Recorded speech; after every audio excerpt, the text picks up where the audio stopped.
할렐루야. 하나님께 영광이 된 줄 믿습니다. 우리 옆에 분들, 뒤에 분들하고 이렇게 인사했으면 좋겠습니다. 제가 그리스도인입니다.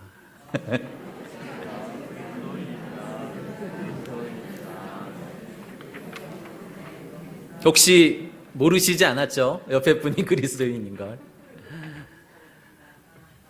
오늘 말씀 제목이 너희는 그리스도인이다 이것입니다.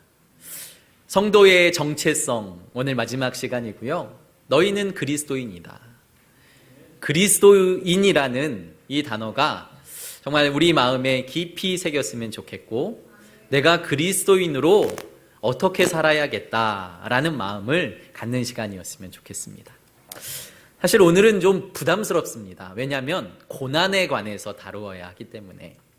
베드로의 말씀, 베드로 전후서가 전부 고난에 관해서 계속해서 말씀하고 있습니다. 성도가 고난당하는 것 당연한 일이야. 성도가 고난당하는 것 기뻐해야 돼. 성도가 고난당하는 것 그것 축복된 일이야 라고 말씀한다는 거죠. 그런데 성도들에게 여러분 고난은 축복입니다 라고 말하기가 쉽지 않습니다. 왜냐하면 우리 성도님들은 위로받기 위해서 나오셨거든요. 축복받기 위해서 나오셨거든요. 하나님의 복이 넘쳐나기 위해서 나오셨거든요. 그럼에도 불구하고 성경은 계속해서 우리에게 고난에 관해서도 말씀하고 있다는 것을 기억하시고 잘 반응해 주셨으면 좋겠습니다. 아멘. 제가 일부 예배 때 좀 낙심했거든요. 고난에 관해서 말씀하니까 아무도 아멘 안 합니다. 가만히 처음부터 끝까지. 그리스도인이라는 뜻은 헬라어로 크리스티아누스예요. 크리스티아누스. 이 뜻이 뭐냐면요, 그리스도께 속한 자라는 뜻이에요. 내가 그리스도인이다 라고 자신 있게 이야기하려면 내가 크리스천입니다, 내가 성도입니다 라고 자신 있게 이야기하려면 나는 그리스도께 속한 사람입니다. 예수 그리스도는 나의 주인이시고 나는 그분이 걸어가신 길, 그분이 행하신 삶을 본받고 따르는 제자입니다. 그렇기 때문에 나는 그리스도인입니다 라고 말해야 하는 것입니다. 사도행전 11장 말씀해 보시면 바울과 그리고 바나바가 1년 동안 안디옥 지역에서 하나님의 말씀을 증거합니다. 안디옥 그 지방에서 하나님의 말씀을 증거하며 성도들을 가르치고 그리고 믿지 않는 자들을 믿는 자들로 세우는 그 과정을 통해서 세상 사람들이, 안디옥 사람들이 저 사람들을 바라보니까 너무 그리스도인다운 거예요. 그러니까 그리스도의 도를 전하고 그리스도처럼 행동하고 그리스도처럼 말하는 것을 보며 세상 사람들이 그 사람들을 향해서 그리스도인답다, 그리스도인들이다 라는 이름을 붙여주었다고요.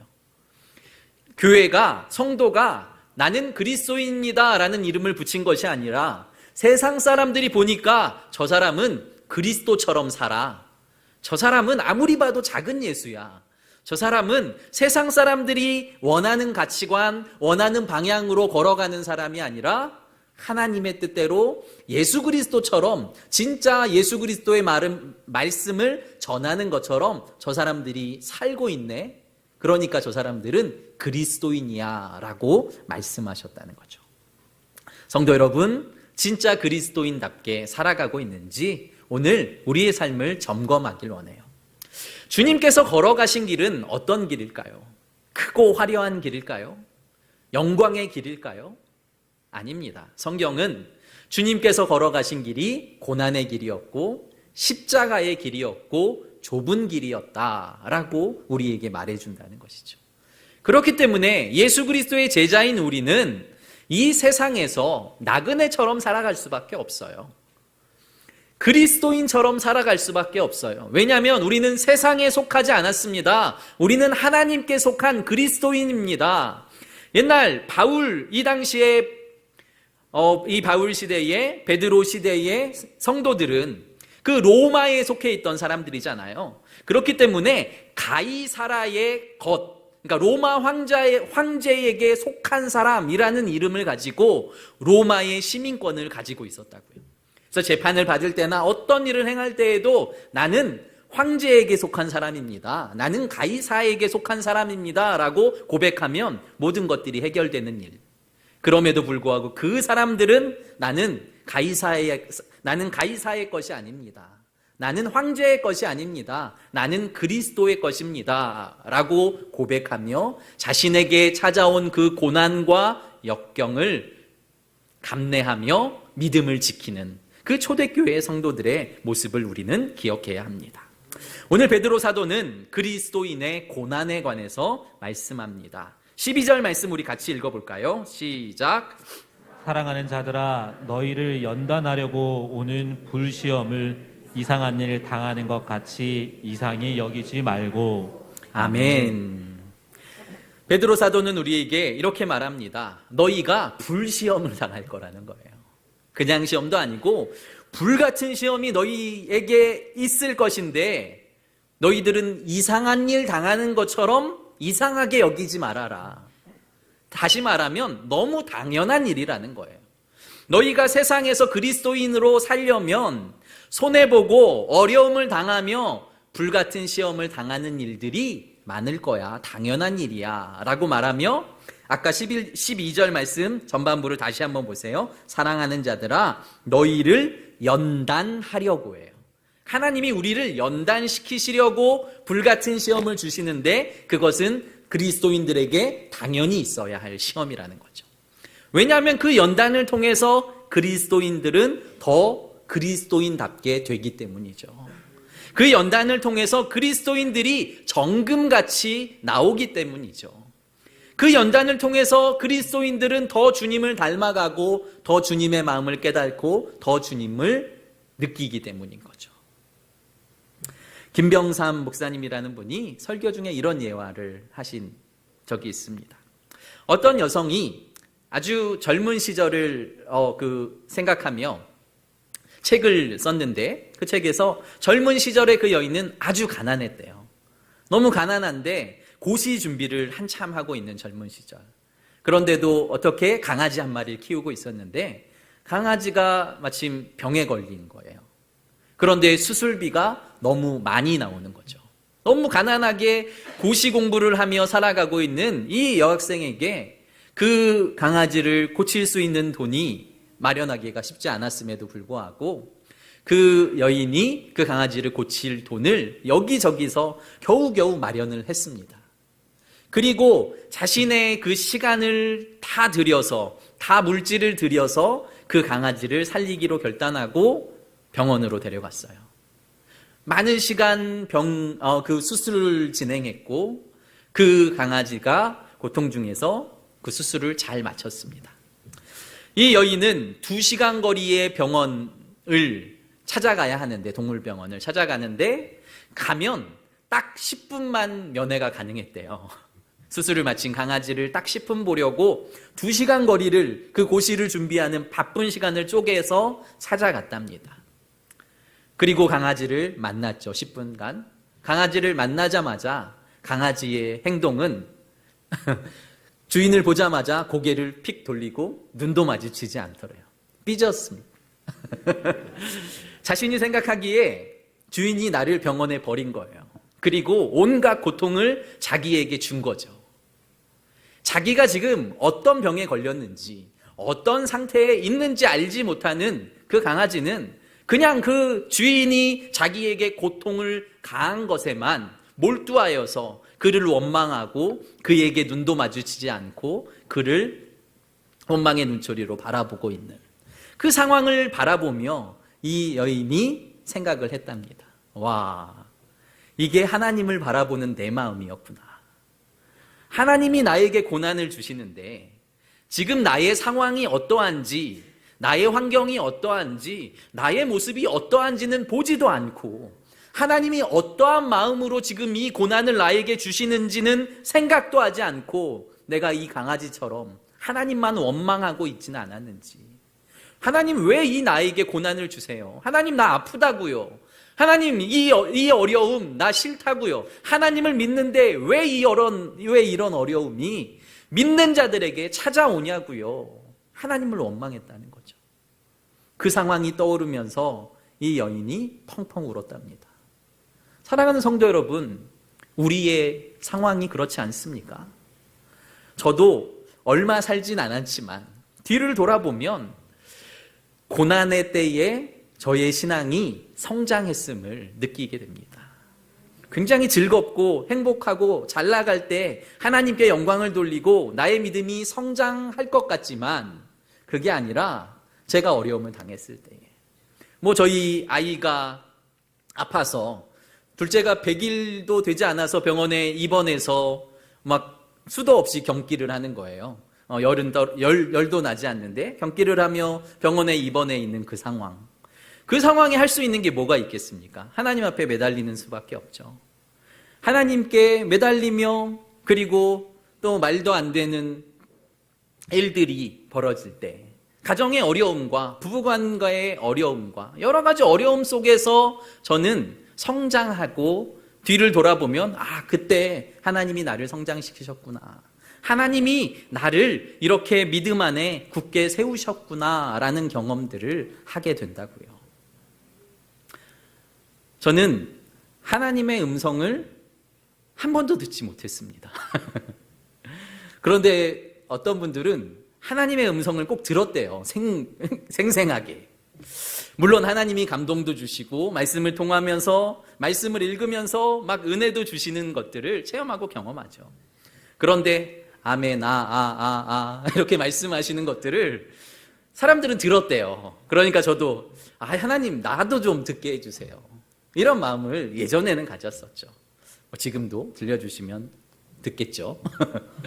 그런데 그 둘째 아이가 아플 때 그 아이의 옆 병상에 선교사님 아이가 아픈 거예요. 선교사님 아이가 아파 있었는데 진짜 전혀 인사도 안 했던, 알지도 못하던 그 선교사님이 그 로비에 앉아 계신 거예요.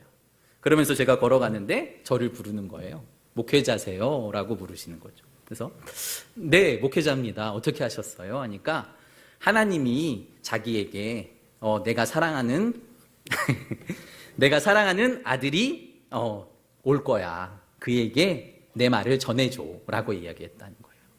근데 저는 다른 이야기는 다 안 들리고 내가 사랑하는 아들이 올 거다. 이 마음 하나가, 이 말씀 한마디가 저에게 엄청난 은혜가 되더라고요. 속으로는 나에게 말씀해 주시죠, 하나님. 내가 사랑하는 너 아들이다 라고 말해 주시면 얼마나 감사할까.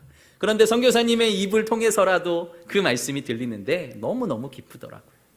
그러면서 그 어려움의 상황을 하나님께서 지금 아이의 문제가 아니라 내가 네가 나와 깊은 관계를 맺길 원한다라고 말씀하셨다라고 저에게 말씀하시더라고요. 그래서 알겠습니다 하고 저는 기도원으로 들어갔죠. 그러니까 중요한 것은 고난의 때에 우리가 어떠한 자세를 취하느냐죠. 하나님, 왜 나에게 이렇게 고난을 주세요? 우리 집이 왜 이렇게 어려움을 당해요? 저 예배도 드리고요, 헌금도 드리고요, 저 하나님을 사랑하잖아요. 그런데 왜 이런 아픔을 주십니까? 라고 원망하는 것이 아니라 이 고난의 자리에서 하나님이 나에게 무엇을 주실지 오히려 그것을 기뻐하라고, 오히려 그것을 즐거워하라고 베드로 사도는 우리에게 말씀해 주고 계시다는 것이죠. 13절 말씀도 우리 같이 한번 읽어볼까요? 13절 시작. 오히려 너희가 그리스도의 고난에 참여하는 것으로 즐거워하라. 이는 그의 영광을 나타내실 때에 너희로 즐거워하고 기뻐하게 하려 함이라. 아멘. 오히려 너희가 그리스도의 고난에 참여하는 것으로 즐거워하라는 거예요. 와, 이거 주님이 당하셨던 고난이지. 주님을 따라하고 주님을 따라간다는 것을 느끼는 것만으로도 기뻐하고 즐거워하라는 거죠. 그리고 주님이 그것을 기억하고 계신다는 것을 기뻐하고 즐거워하라는 거예요. 저는 참 인상에 남는 모습들이 할아버지가 뒷짐지고 걸어갔는데 손주들이 뒷짐지고 같이 걸어가는 거죠. 할아버지를 따라서. 예수 그리스도가 가신 그 길을 예수 그리스도의 제자인 우리가, 성도인 우리가, 그리스도인인 우리가 그 길을 걸어가는 거예요. 아, 예수님이 이 길을 걸어가셨지. 세상 사람들은 다 저 길로 걸어가는데 예수님은 이 길로 가셨어. 나도 이 길로 가야지. 우리 예수님처럼 걸어가야지. 라는 마음이 우리 안에 있어야 한다는 것이죠. 야고보 사도가 야고보 1장 2절 4절에 이런 말씀을 하세요. 같이 읽어볼까요? 시작. 네, 형제들아, 너희가 여러 가지 시험을 만나거든 온전히 기쁘게 여기라. 이는 너희 믿음의 시련이 인내를 만들어내는 줄 너희가 알미라. 인내를 온전히 이루라. 이는 너희로 온전하고 구비하여 조금도 부족함이 없게 하려 함이라. 아멘. 예수님의 동생인 야고보 사도에 의하면 너희가 여러 가지 시험을 당할 거다. 너희의 삶에 그리스도인이어도 예수 그리스도를 나의 구주로 고백했어도 여러 가지 시험을 만날 거야. 그런데 그것은 연단이고 그 시험의 연단을 통하여서 너희는 인내를 배우게 될 거다. 그 인내를 배워서 너희는 완전하여지고 너희가 흠없이 구비된 완전한 하나님의 거룩한 자녀가 될 거야 라고 우리에게 말씀해 주신다는 거죠. 사랑하는 성도 여러분, 이것이 우리에게 기쁨이 아니고 무엇이겠습니까? 고난에도 종류가 있다고 또 우리에게 말씀하세요. 고난의 종류. 우리가 고난을 당하는데 그 고난을 분별하라는 거죠. 14절 말씀 이렇게 기록되어 있습니다. 너희가 그리스도의 이름으로 치욕을 당하면 복 있는 자로다. 영광의 영 곧 하나님의 영이 너희 위에 계심이라. 너희가 그리스도의 이름으로, 그러니까 그 뿌리가, 고난의 시작의 뿌리가 예수 그리스도면 너희는 그것이 복이라고 생각해라. 고난의 시작의 뿌리가 예수 그리스도 때문이면 내가 회사에서, 내가 가정에서, 내가 세상에서 내가 그리스도인이다 라고 고백하며 내가 그것을 말함으로 말미암아 손해를 보거나 고난을 당하는 모든 일들은 복되다. 이해가 가시지 않죠? 그런데 왜냐하면 그 시간에, 그 고난을 당하는 시간에 14절 다시 보시면 그리스도의 이름으로 치욕을 당하면 복 있는 자로다. 영광의 영, 하나님의 영이 너희 위에 계시기 때문이다. 예수 그리스도의 이름으로 너희가 고난을 당할 때에 성령이 너희 안에 함께하고 계실 거다. 예수 그리스도의 이름으로 너희가 어려움을 당할 때에, 사람들이 너희를 비웃을 때에 성령이 너희와, 예수 그리스도가 너희와 함께하고 계실 거야. 그것만 해도 기쁘지 않으시겠습니까?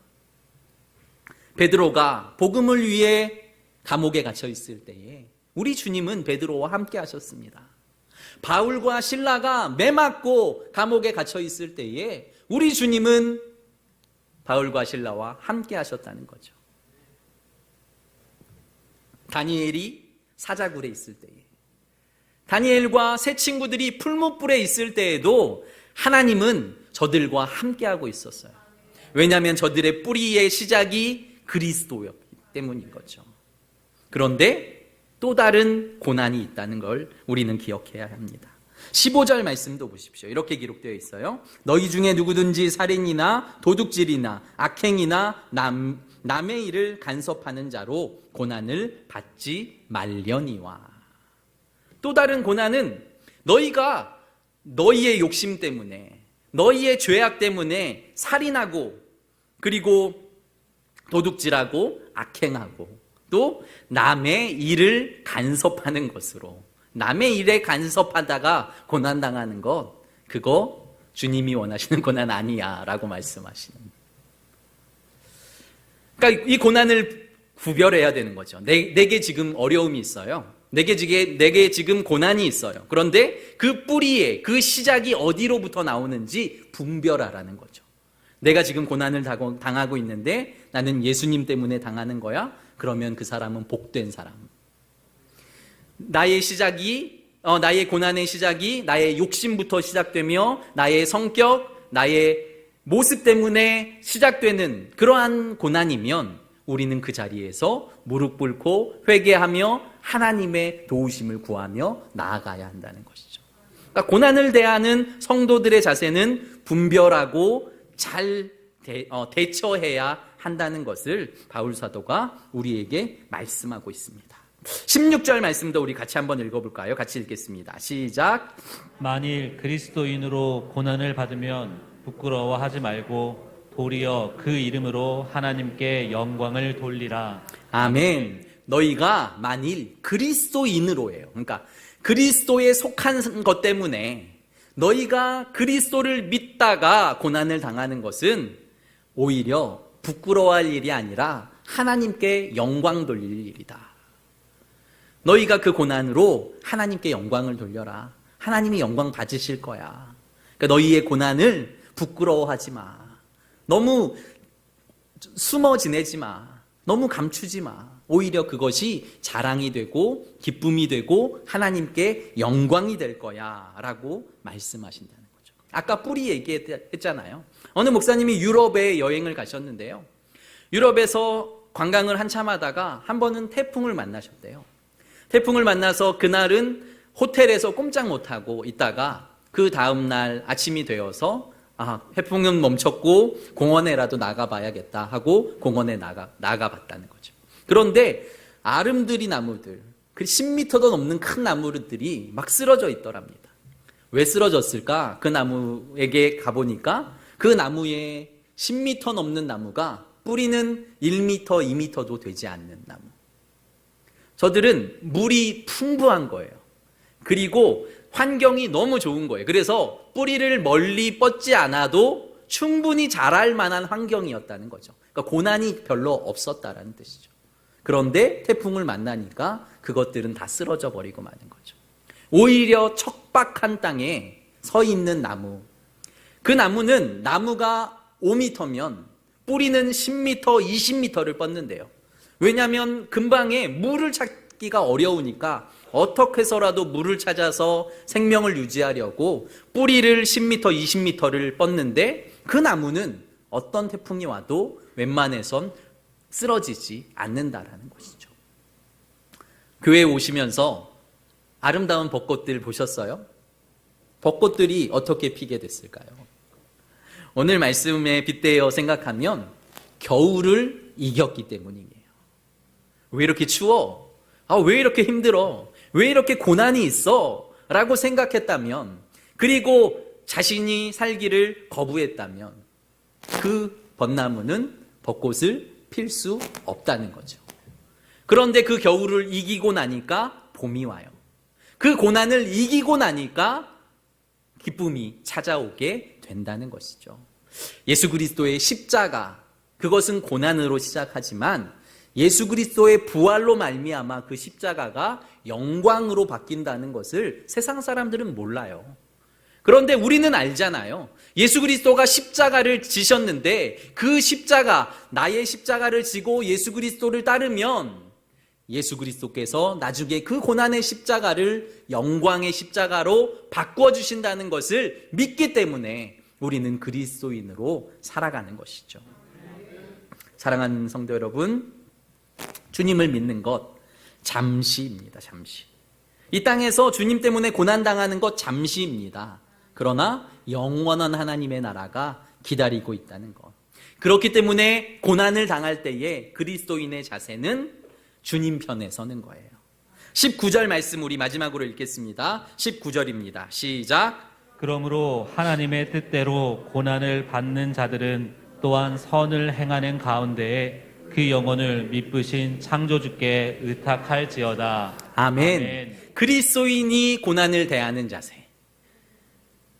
오늘도 육체적인 질병 때문에, 그리고 관계의 어려움 때문에 여러 가지 상황과 환경이 어려워 예배에 참여하지 못한 성도들, 마음속에 새겨야 할 것은 19절 말씀, 하나님의 뜻대로 고난받는 자들은 또한 선을 행하는 가운데 내 영혼을 미쁘신 창조주께 의탁해라 라고 말씀을 하세요. 예수 그리스도가요, 예수님이 십자가에서 죽으시며 하신 말씀, 마지막 하신 말씀이 주님, 나의 영혼을 주님께 맡깁니다. 주님께 의탁합니다. 이거예요. 예수 그리스도를 믿는 그리스도인이면 우리가 고난 당할 때마다 하나님께 나의 영혼을 의탁하라고 베드로 사도는 이야기하는 거죠. 나의 영혼을 죽이고 살리는 일은 세상 그 누구도 할 수 없다는 거죠. 이 세상에서 잠깐의 고난은 있을 수 있어도, 예수님 때문에 우리가 손해는 볼 수 있어도 내 영혼을 건드릴 수 있는 것은 단 하나도 없습니다. 확신하는 것은 하나님께 나의 영혼을 의탁하면, 의탁한다는 것은 아예 드린다는 거죠. 맡긴다는 거잖아요. 하나님, 나의 영혼을 주님의 뜻대로 해주세요. 주님께서 빚어주세요. 주님이 원하시는 대로 만들어주세요. 주님이 뜻하시는 대로 사용해주세요. 내 영혼을 주님께 의탁하면 주님께서 나의 영혼을 주님이 원하시는 방향으로 사용하시고 영원히 거하시는 하나님의 나라에 살게 해주신다는 것을 성도 여러분 믿고 의지하시길 바랍니다. 마지막으로 제가 성도 여러분들과 나누고 싶은 찬양이 있어요. 아주 간단한 찬양이니까 함께 불렀으면 좋겠는데요. 십자가 십자가 그 위에 나 죽었네. 그 사랑 내 속에 강같이 흐르네. 나는 십자가에서 죽었는데요. 그 죽음으로 말미암아 그 십자가의 사랑이 내 안에서 강같이 흐르게 된다는 거죠. 그의 생명 내 속에, 그의 능력 내 안에, 그의 소망 내 삶에, 나의 삶은 주님의 것입니다. 우리 함께 고백하며 나아가겠습니다.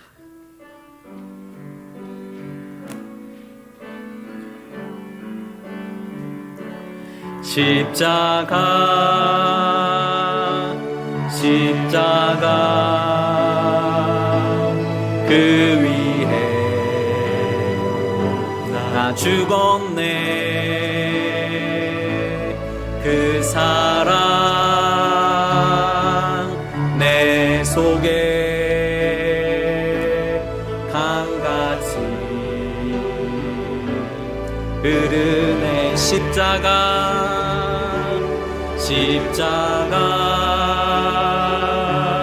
십자가 그 위에 나 죽었네. 그 사랑 내 속에 강같이. 한 번 더 고백합니다. 십자가 십자가 십자가 그 위에 나 죽었네. 그 사랑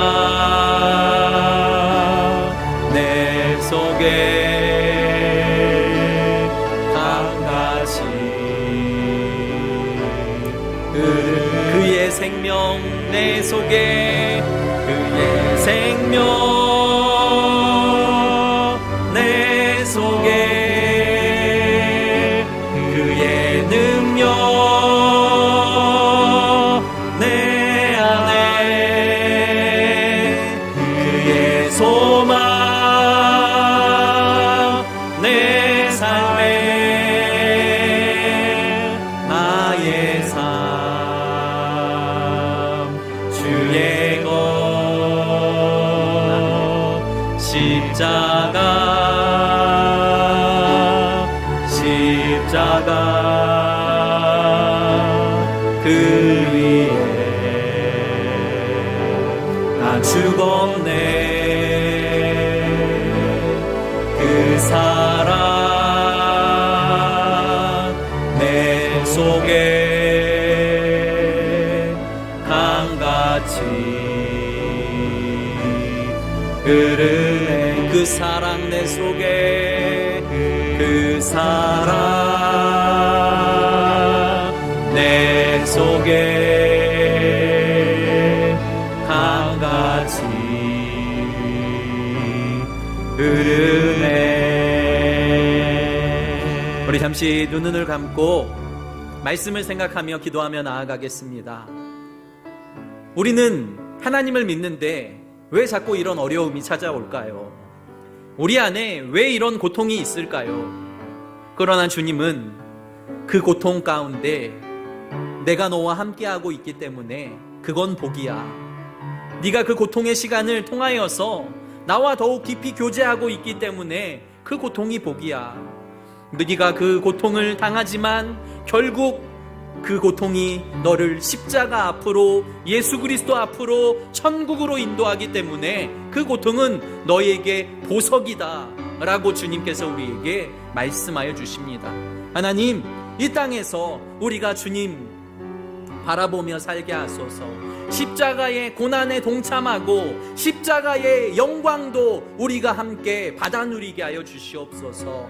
우리가 받는 고난 주님 앞에 기쁨으로 받아들이게 하시고 즐거움으로 받아들이게 하시고 할 수만 있다면 담대하게 그 길을 기쁨으로 묵묵히 걸어가게 하여 주시옵소서. 주님, 나의 삶을 드립니다. 나의 가정을 드립니다. 우리 교회를 드립니다. 주여, 삼창으로 기도드리며 주 앞에 나아갑니다. 주여, 주여, 주여. 거룩하신 하나님, 주님을 찬양합니다. 아버지 하나님, 주님을 찬양합니다. 주여,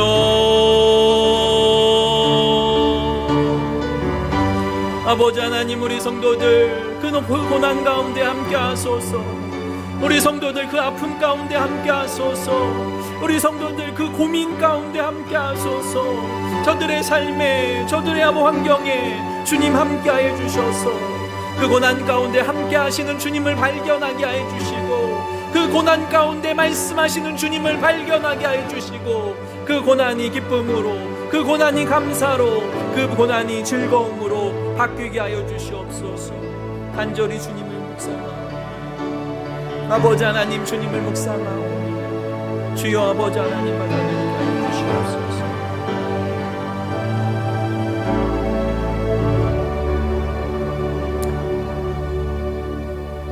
고난이라는 이름으로 우리를 연단시키시지만 결국 우리를 정금과 같이, 보석과 같이, 그리고 온전하고 흠없게 바꿔주시는 그 주님을 바라보게 하시고 그 주님을 따르게 하여 주시옵소서. 예수님 이름으로 감사하며 기도드립니다. 아멘.